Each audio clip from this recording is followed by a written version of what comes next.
Okay, so yesterday in your assignment posted, you looked at a video that talked about citing sources.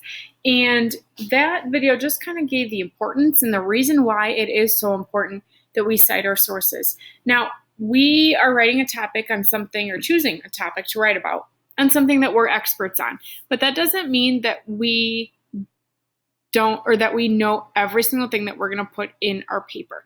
And in fact, we're going to get some practice, including some facts from an outside source in our paper here. If you look in your packet for this unit, on the back, very back page, you will see a copy of the rubric that I will be using to grade your paper on. And you will notice that if you go all the way down, kind of toward the middle, bottom middle, you'll see there's a section called citations, and it says 2 or more citations cited correctly with heading. Okay, so that's going to mean that we are going to be including 2 sources outside of the knowledge that we know in our head about this topic, from the internet or a book or magazine in our paper here. So you'll notice on my screen, I have my paper set up. So I have not fully started drafting all of mine yet. I'm going to look up at the outline that I created. And again, I said you guys may not necessarily have an outline like this. It just depended on how you are as a writer. This outline, I'm kind of looking through here to see if there's anything that I don't really know a ton about that I could look up information online about. I would say maybe playing an exercise would be a great section to include an outside source in. So I'm going to look up here, how much exercise should a dog have a day? Okay, so now I'm probably going to look for a website that is not Wikipedia, and that is a pretty reliable source. So this is called akc.org, which is I know is the American Kennel Club, and their website. So it says, how much exercise does a dog need a day?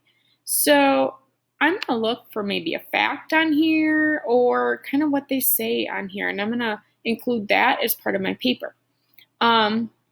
Let's look here. It says, as with people, the answer varies from dog to dog, depending on its age, health, and breed. There are a few standard guidelines. So I'm sure those guidelines are below. An adult dog. I know that that is my dog. Your dog's breed heavily influences the level of physical activity he needs. High energy breeds, such as those, require a lot more exercise than low energy breeds. Well, I didn't really know that actually. So what I could do is include that fact in there in my paper. Now I'm going to go back to my writing and I'm going to say high energy breeds need more exercise per day than low energy breeds. Now, I did not come up with that on my own, so I cannot just write that in my paper and claim it as my own thought. I need to make sure that I cite this or kind of give them the proper recognition for this information, even though that wasn't necessarily a super fact or anything, but I still did not make those words on my own. So I'm going to actually take this website, as you'll see I highlighted up at the top, and I'm going to copy it. So Control-C, and you actually are going to have the choice. Attached to this assignment is going to be your informative gathering grid.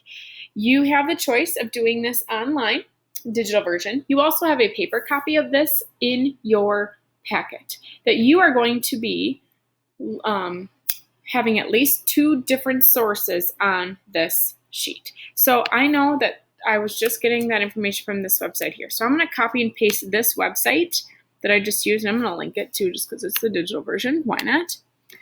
And I'm going to make sure that I have that there so that I know what it's answering. And under this research question tab here, I'm going to write what was the playing and exercise was my subtopic. So I'm going to write playing and exercise.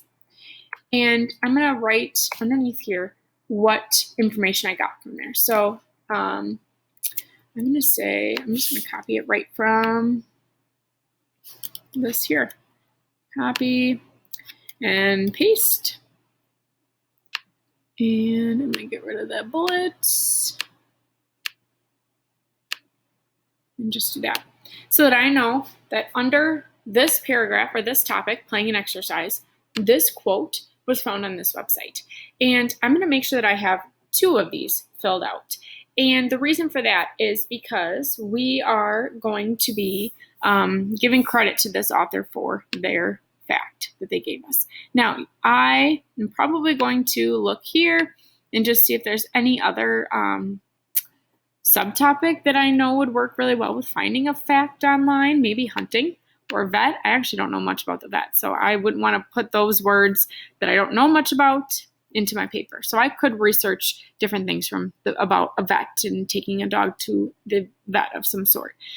Okay, so now when I go to include this fact in my paper, I'm going to do it up here so that I can just, once I get to this part of my paper, I can just copy and paste this into my text since I'm not quite done with that part of the paper yet.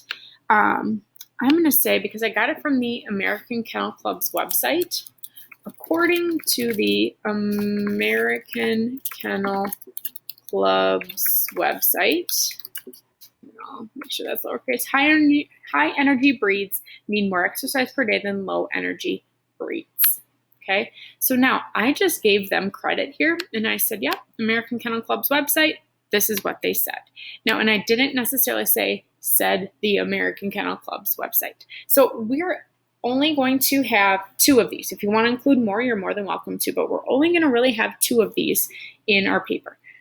So what I would do, if you have a outline planned like this, find 2 spots, or maybe even just, let's say, routines and feeding is a good spot. Maybe just put a few stars there to make a note and to remind you that once you get to that part, you might think that that's a good spot to look up facts online about this little mini subtopic or topic in general. Okay.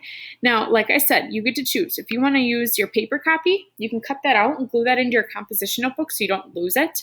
You are more than welcome to. I think it's really easy to use this digital one because I can just copy and paste this link right into the source box there. Okay.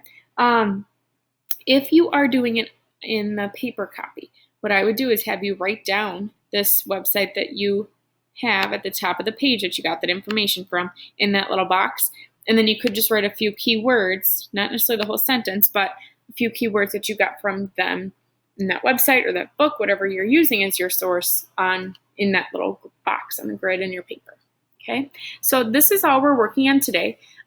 You're going to kind of go through your paper, what you have written so far, or even your outline, or maybe even just looking at your list of topics and subtopics and just think about what are some things that I maybe don't know about this topic or this subtopic that I could look up a fact online about. And then we're going to work on, by the end of tomorrow, having our 2 sources cut out, or not cut out, included, but copied into our informative writing gathering grid. Just make sure that your name gets put right up here. And once, I have to backtrack a little here. Once it is time to turn in the paper, you are going to make sure that I have a copy of your filled out informative writing gathering grid, whether shared with me, submitted to the assignment box that will be posted later on when you are ready to turn in your paper. Or what you could do is actually copy and paste this onto the bottom of your paper, or just submit both documents with it if you're choosing to do it digitally. If you are choosing to do it on paper, I just need to see that when you are turning in your paper. Okay, so you get to have a little flexibility with how you're going to do this, but you need to make sure you have 2 because it is included on your rubric. Okay, so in class today and tomorrow, whether you are Thursday or Friday in class, we're going to be working on kind of finding a spot if you're stuck on ways to include a topic or where to include a fact from the internet like I did on here. And virtually, if you are at home or when you're at home the next 2 days, you are just going to be working on continuing drafting your paper and including these different techniques and sources in your paper where you can. And like I said, you do not need to have just 2. You can have more than that. We can get some extra credit points for that too. Okay, so just let me know if you have any questions. That's our goal and our plan for virtual and in person the next 2 days.